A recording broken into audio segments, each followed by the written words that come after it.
तो आ गए आप लोग देवी और सज्जनों। आज के इस वीडियो में मैं आपको बताने जा रहा हूं कि अगर आप हैं अपने पारिवारिक समस्या से परेशान, कोई ना कोई ऐसा है जो आपको हमेशा परेशान करता रहता है, आप दुनिया के विभिन्न उपाय को करके थक चुके हैं, आपके समस्या का समाधान नहीं हो रहा है, आपने बहुत सारे पैसे भी खर्च किए हैं फिर भी कुछ नहीं हो रहा, कुछ न कुछ परेशानी। इसमें मैं दो समस्याओं का निदान आपको बताने वाला हूं।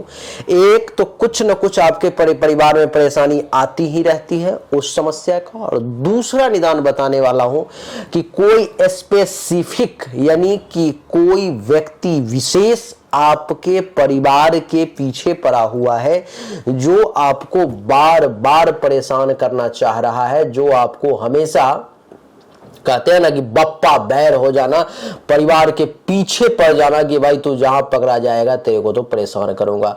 आपका कहीं पर भी पांव फिसल गया वो आपको परेशान करने के लिए लगा हुआ है, आपकी कहीं जवान फिसल गई वो लगा हुआ उस बात को विषाक्त बना करके वो पेश करेगा।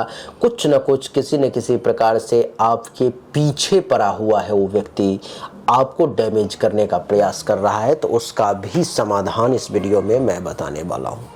यानी कि दो समस्याएं हुई, एक तो ये हुई कि बहुत सारी परेशानी एक के बाद परिवार में आती ही रहती है उसका निदान, और दूसरा कि कोई व्यक्ति विशेष आपके पीछे पड़ा हुआ है जो आपको डैमेज करने का, परेशान करने का प्रयास कर रहा है। इस दोनों तांत्रिक उपाय है देवी और सज्जनों। इस दोनों तांत्रिक उपाय को किसी विशेष परिस्थिति में ही प्रयोग करें। सामान्य परिस्थिति जब तक झेल सकते हैं झेलें, प्रयोग ना करें, क्योंकि ये विशेष है, रामबाण है, ये चला देने के बाद फिर ये लौटता नहीं है ये।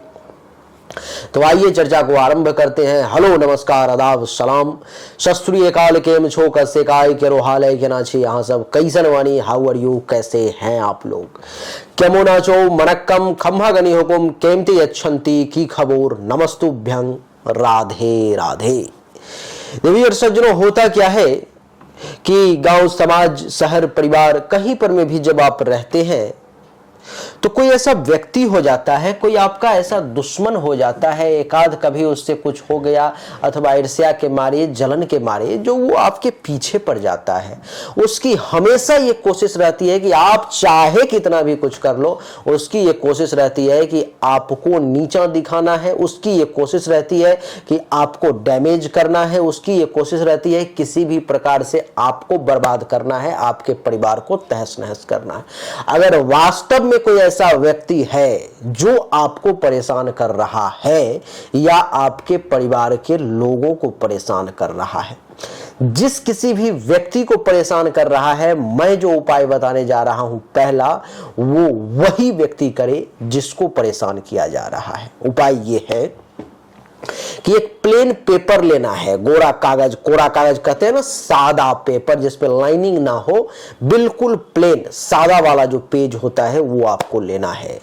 उस पेज पर में उस व्यक्ति का जो ओरिजिनल नाम है, जिस नाम से वो समाज में जाना जाता है, आप भी जिस नाम से उसे बुलाते हैं, अगर उसके दो नाम है, एक नाम सर्टिफाइड नाम दूसरा है और गांव समाज में दूसरे नाम से बुलाया जाता है, जैसे किसी का नाम उमेश है और गांव में उसे लोग चिंटू कहते हैं, तो उमेश और चिंटू दोनों नाम को वो जो कोरा पेपर है, वो जो सादा कागज है, उस पर में काजल ओरिजिनल काजल होना चाहिए, काजल से उस पेपर पर में उसका नाम उमेश और स्लैश चिंटू देना है और पिता का नाम सुरेश, यानी कि उसका नाम और उसके पिता का नाम दोनों उस पर में लिख देना है। क्या लिखना है? नाम उमेश स्लैश चिंटू, यानी दो नाम है तो दोनों नाम डालने हैं उस पर में, और लिखना है पिता का नाम क्या है तो सुरेश राम, सुरेश मिश्र, सुरेश शाह, सुरेश चौहान, सुरेश राठौड़ इत्यादि जो भी नाम है उसका और उसके पिता का नाम, इतना बड़ा पेपर लेना है जो उस पर में दोनों का नाम आ जाए। नाम लिखना है, ध्यान रहे ये तांत्रिक प्रक्रिया है, चूक नहीं होनी चाहिए। ये तरीका बताया नहीं जाता है, लेकिन आप में से बहुत लोग ऐसे हैं जो परेशान रहते हैं, तो मैं बता रहा हूं आपको। तो नाम, उसके पिता का नाम काजल से लिखना है और एक चाकू लेना है। एक चाकू जो है सो लेना है। चाकू होनी चाहिए बिल्कुल मतलब खड़ी वाली, ये मुड़ने वाली नहीं, एकदम पूरा ऐसे जो सीधा रहता है ना, जो एक साइड से डंडी है और दूसरी तरफ से ये कटने वाला रहता है, खड़ा रहता है, वो लेना है। उस चाकू में उस पेपर को जो है सो फोल्ड करके उसको लपेट देना है चाकू में। चाकू का जितना ये है ना पार्ट, अथवा पूरा का पूरा ही चाकू हो तो चाकू पर डाल करके पेपर को ऐसे करके फोल्ड कर देना है, लपेट देना है, मोड़ लेना है। और घर के किसी ऐसे जगह पर साइड में कॉर्नर में रख करके उस पे कोई बहुत ज्यादा वजन वाला सामान उस पर में डाल देना है, चाहे वो पत्थर हो तो ज्यादा बढ़िया है। उसको दुश्मन को दबा देना है। आप ये अनुभव करेंगे कि ज्यादा नहीं 15 से 20 दिन का समय बीतेगा, बस एक ही बार करना है, उसके बाद छोड़ देना है। 15 से 20 दिन का समय बीतेगा देवी और सज्जनों, और आपका दुश्मन धीरे धीरे धीरे करके धंसता चला जाएगा, दबता चला जाएगा। आपके सामने उसकी चमक कम पड़ जाएगी, आपके सामने उसका रुतबा डाउन हो जाएगा, आपके सामने उसका संस्कार डाउन हो जाएगा। वो आपको परेशान नहीं कर पाएगा, धीरे धीरे करके वो छोड़ देगा। अगर ज्यादा परेशानी होती है तो महीने में एक बार इस प्रक्रिया को आप अवश्य आजमाएं। जैसे कि मान लो कि 1 तारीख को किया या 20 तारीख को, 15 तारीख को किया, तो फिर अगले 15-20 तारीख को वो पेपर और वो चाकू मिट्टी खोद करके नीचे, जमीन के नीचे कहीं भी बाहर, घर से बहुत दूर जा करके कहीं सुनसान जगह पे मिट्टी खोद करके नीचे गाड़ देना है। और फिर जब करना है तो दूसरा प्रक्रिया नए चाकू, नए पेपर, नए काजल से करना है। ठीक है, 1-2 बार से ज्यादा करने की जरूरत नहीं पड़ेगी, एक बार ही काफी है। ये पहला प्रक्रिया है जो कोई व्यक्ति विशेष अगर आपको परेशान कर रहा है। तो दूसरा प्रक्रिया, अगर आपके परिवार में बार बार कुछ न कुछ परेशानी, कुछ न कुछ समस्या जो है सो लगी ही रहती है, किसी न किसी कारणवश एक परेशानी खत्म हुई, दूसरी आ गई, दूसरी खत्म हुई, तीसरी आ गई, चौथी आ गई। अब आपको ऐसा लग रहा है कि इस परेशानी से बाहर निकलना आपके बस की बात नहीं है। आपके मन में जब ये भाव आ जाए, जो इस परेशानी से बाहर निकलना आपके बस की बात नहीं है, अब आप हार मान चुके हो, अब आपको लग रहा है कि ईश्वर का ही भरोसा है, दूसरा कोई आपको इस परेशानी से नहीं निकाल सकता। क्योंकि जब आप एक परेशानी को सुलझाते हो तो दूसरे में फंस जाते हो, दूसरा सुलझाते हो, तीसरा आ जाता है। अगर ऐसी स्थिति आपके सामने में आती है तो आपको क्या करना है? आपको करना है कि रात में जब आप सोने लगो, ध्यान देना, रात में ये प्रक्रिया आपको पूरे 30 डे का चैलेंज लेना है और पूरे 30 दिन करनी है। रात में जब आप सोने लगो तो आपके पास में पूजा वाला जो तांबा का पात्र होगा, गंगाजल अगर हो तो सबसे बढ़िया है, गंगाजल अगर नहीं है तो सामान्य जल उस पात्र में आपको भर लेना है। रात को सोने वक्त जब अब सारा काम खत्म हो गया और अब आप बस हाथ पांव धो करके और सोने के लिए अपने बिस्तर पर में जा रहे हो, तब ये प्रक्रिया करना है।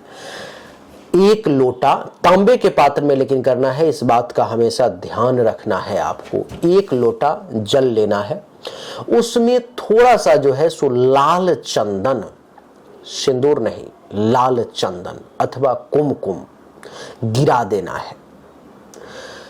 जो परेशानी आपको एक के बाद एक परेशान कर रही है, आप उस वक्त जल में वो सिंदूर डालते वक्त अपने मन में कहते जाना है कि ये परेशानी मुझे आ रही है और इसके अलावा भी कोई परेशानी मुझे ना आए, क्योंकि अब मैं परेशान हो चुकी हूं या हो चुका हूं।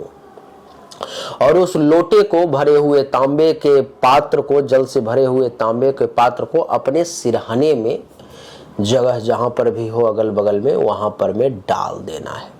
सुबह जब उठना है तो पहला काम यही करना है कि उस लोटे को उठा करके आपके घर में जो तुलसी का पेड़ हो वहां पर में जाकर के सबसे पहले, ये नहीं कि स्नान करने के बाद अब करना है, नहीं, सुबह मतलब मैं तो ये कहूंगा कि पेशाब पैखाना जाने से भी पहले, यानी कि सो के उठे और सबसे पहले प्रातः काल उठ करके सबसे पहला काम आपका यही होना चाहिए। उठना है और उस जल को लेकर के जाकर के तुलसी के पेड़ में डाल देना है और डालते वक्त कहना है कि मेरे जीवन में इतनी परेशानी आ रही है तुलसी महारानी कि अब मैं परेशान हो चुका हूं या हो चुकी हूं। हमारे परिवार में एक के बाद एक परेशानी आती रहती है। अब हमें उससे टैकल करना, अब उससे मुझे टकराना अब मेरे बस की बात नहीं है। अब मैं वो आपको सौंप रही हूं या सौंप रहा हूं, अब इसका समाधान आप करें, कहते हुए जल को नीचे गिरा देना है। और ये प्रक्रिया पूरे 30 दिन करनी है। आप देखेंगे कि महीने भर के अंदर में परिवार बिल्कुल खुशहाल होने लगेगा। सारी परेशानी, सारी समस्याएं अपने आप धीरे धीरे करके मिटती चली जाएंगी, सब दूर हो जाएंगी।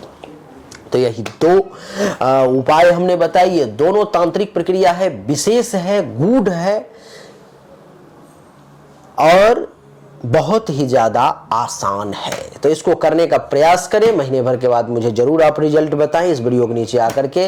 उम्मीद करता हूं कि आपको हमारा ये छोटा सा वीडियो निश्चित तौर पे पसंद आया होगा, अच्छा लगा होगा। अगर आपको पसंद आया, अच्छा लगा तो इस वीडियो को लाइक करें, शेयर करें, चैनल को सब्सक्राइब करके इसके बेल आइकन के बटन को दबा दें। एक बार फिर से आप सभी का बहुत बहुत धन्यवाद। Thank you so much. जय हिंद, वंदे मातरम। बोलिए राधे राधे।